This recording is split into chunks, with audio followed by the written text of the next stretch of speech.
Hey, Mama! Welcome back to Fun Rich Mom. I'm Mitch Blackford. Woohoo! It's our time together. And I don't know about you. Have you ever just felt like you are stuck? Like every day is just the same thing. No matter what changes you're feeling like you want to make, you keep going back to the same old patterns. And it's like living Groundhog Day. Every day it's like, I need something different. Well, we're going to get into that today with some simple, really easy things that you can do anytime, anywhere. Like, I know sometimes I want to make it super complicated and I'm like, well, it has to be these grandiose steps. No, it's not. It's something super simple that every time I implement these, it totally makes a difference. So let's get started.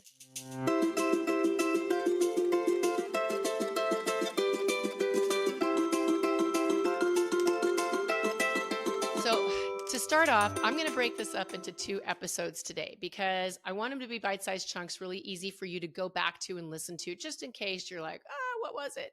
Or I just need a little bit of motivation or remembering on this. So, what really inspired this was, as you know, if you've been listening to me for a while, I homeschool my girls. Well, they have these course books for their math where at the end of each unit, it has an assessment. And so the pages have these purple borders.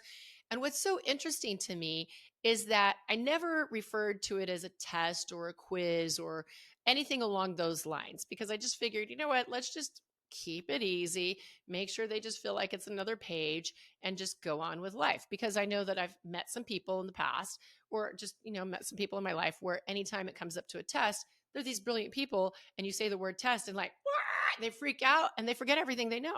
So I didn't want to put that on the girls. I figured I'd kind of introduce them later to the fact that, hey, did you know that was kind of like a test and you do really well on these? Oddly enough, though, they figured it out on their own. Like, I don't know if it was the purple border or whatever, but one of my girls, every time we would turn to the assessment, I'd be like, oh, hey, we get to go through these purple pages.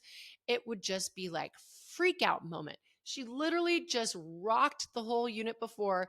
And the second that page turned, her body would just draw inward. Her hand would go to her head. She'd have this panic breathing and she'd be like, I can't do this. It's too hard. I don't know. And I'm just like, what in the world? But this was a really good example to me of wait a second. She's starting to create this pattern here. She's starting to create a routine around these purple pages, these assessment pages. And what's happening is our brains love routines. They love patterns. They love habits. Why? Because it makes life really simple and easy to live. Like, for example, you can drive your car and you can be having a conversation with someone in the car or thinking about something else, right? Because your body is in autopilot mode. It knows how to drive. It has the routine down. So it doesn't have to think about it. It eliminates energy, right? That we have to use like in order to think. When you first started driving, it was a lot of energy and focus and attention that you had to use to figure out how to do everything, especially if you learned back in the day like I did where you were driving a stick shift. A little bit more than an automatic that you had to pay attention to. But that's what happens is our brain looks for ways to automate things. So that's why we end up creating the same patterns over and over again, and why we create these routines, and why sometimes we can feel stuck. Now, there are patterns and routines and habits that can empower us, move us forward, make life great. And then most of our day is literally just on autopilot. Like if you end up at dinner time talking like, what'd you do today? I don't know. I did what I normally do. I can't list it, but I know I did I was doing something all the time, but I can't tell you why. Because you were in a pattern of routine that your brain was like, I know how to do this. Got it. Do, which is kind of cool, but also sometimes like a lot of do, right? So I wanted to make sure that we were breaking this pattern for her so that in the future, we weren't coming up to these assessments and she wasn't going to have a meltdown every single time, because this is not really a resourceful state or pattern for her to be having in her life. And I wanted to make sure that any other sort of situation in her life that she comes up where it feels like a test, assessment, whatever, that she didn't freak out and panic. So we have 4 different steps that we are going to be looking at to break this down and change it. We're going to cover 2 of them today. And the first one is your body. Body. Because like I said, as soon as that purple page appeared, the first thing she did was draw in. Her hand went up.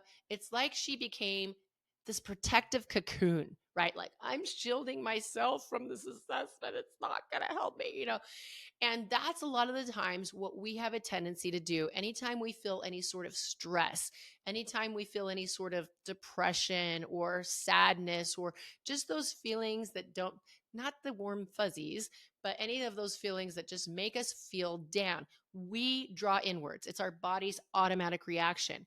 And what happens when we draw inward is we're basically cutting off our circulation. We're taking shallow breaths. We're not breathing. And so the only air that's getting to our brain is that limbic system, that base of our spine, which is our lizard brain. It's the automatic reactions, right? And so it goes into protection mode, and our executive functions are clear up here at the top of our forehead. So that oxygen is just not quite making it to the area where we have logic, where we have creativity, where we have solutions there. And so that's why a lot of the time when you're like, I just feel so stuck in this situation, look at how you're holding your body anytime you're in that mode, that situation, that process that you're wanting to get started with. And I would imagine that your body is probably not in a resourceful position, right? You're more drawn in, you're not doing deep breathing, and basically you're just kind of in that protective mode. So for example, for me, when I used to go into my momster moments, obviously I would just be like, my body would be tight.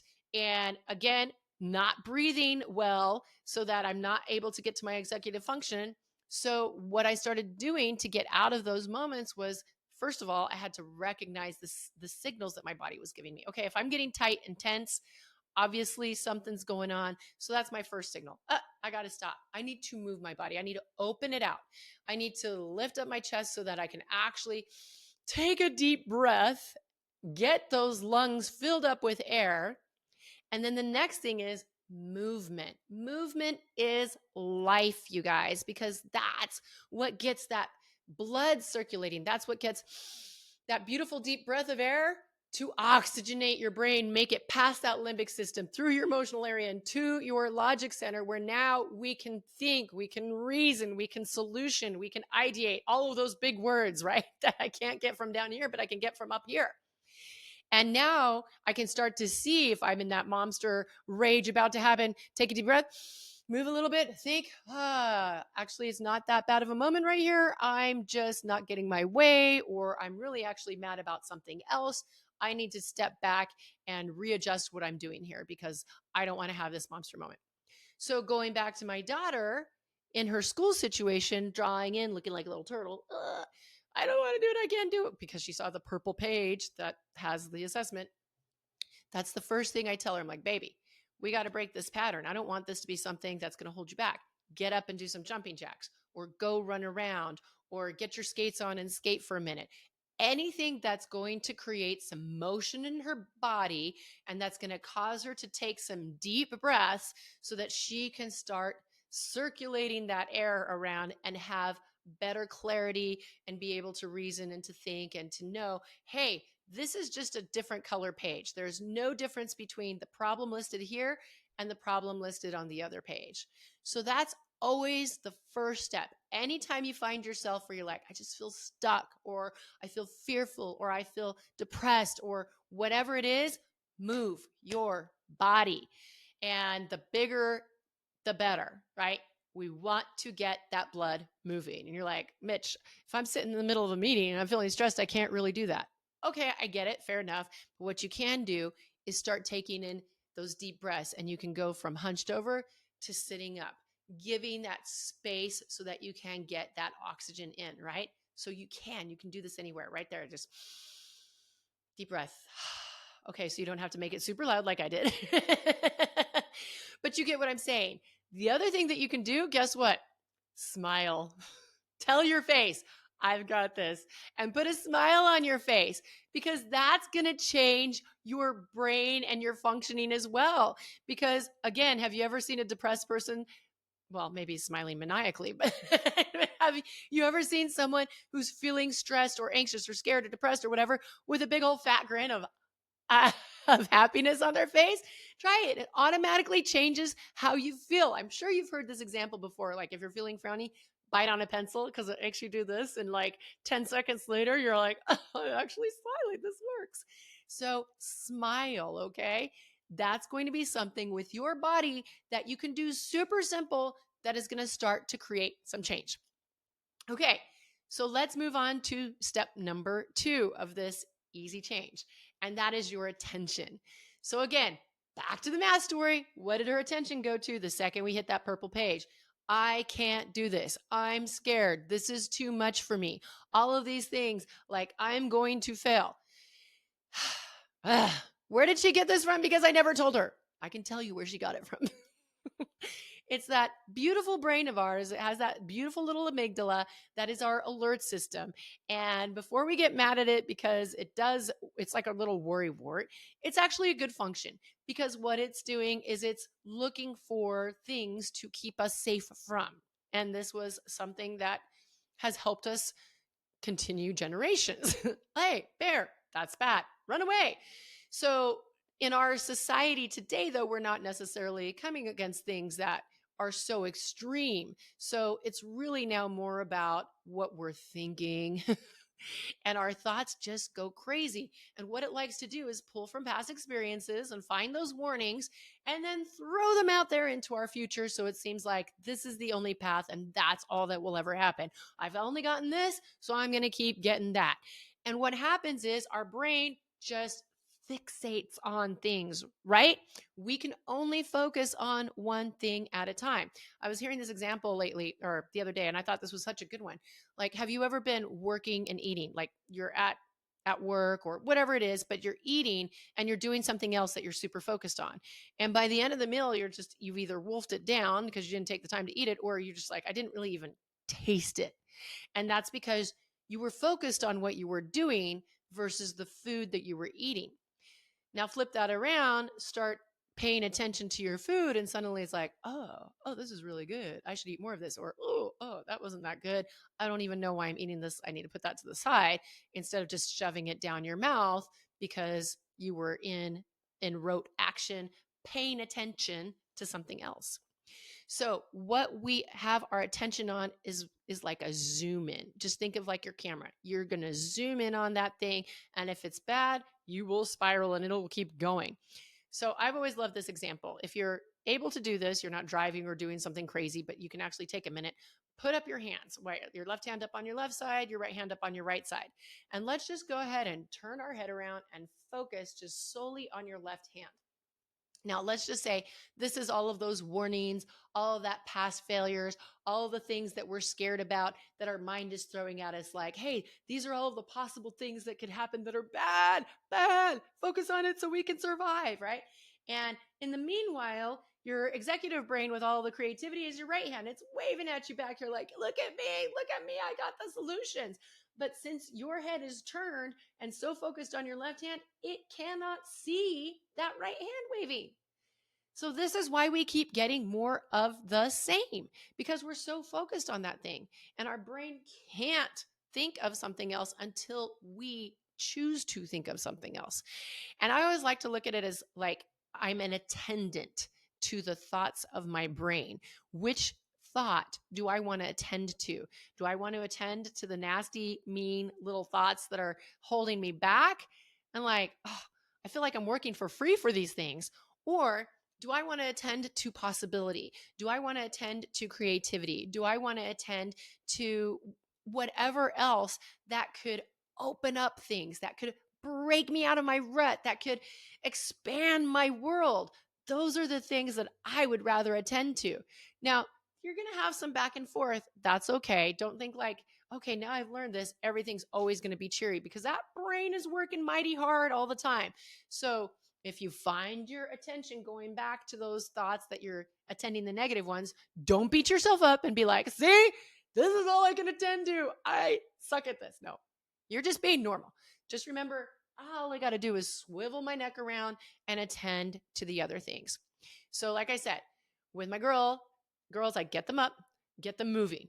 Now that we're moving and they've oxygenated their brain and they can start thinking, I'm like, okay, what are we going to think about? How did you do on the page before? Well, I did really well. Okay, so we have proof that you did really well. Let's focus on that. Let's attend our thoughts to that as we look at this page. Okay.